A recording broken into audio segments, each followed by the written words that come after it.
നാം എല്ലാവരും പ്രാർത്ഥിച്ച് കർത്താവിനോട് അനുഗ്രഹങ്ങളും കരുണയും യാചിക്കണം.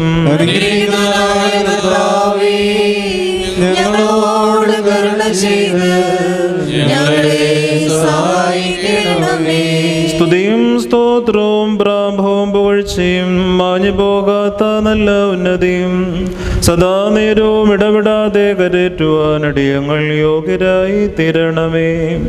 ഉത്തമനാഥനായ കർത്താവേ, നീ നിന്റെ ശരീരം ഞങ്ങൾക്ക് ഭക്ഷണമായും നിന്റെ രക്തം ഞങ്ങൾക്ക് പാനീയമായും നൽകുകയും സ്വർഗീയ രാജ്യത്തിന് ഞങ്ങളെ അവകാശികളാക്കുകയും ചെയ്തുവല്ലോ.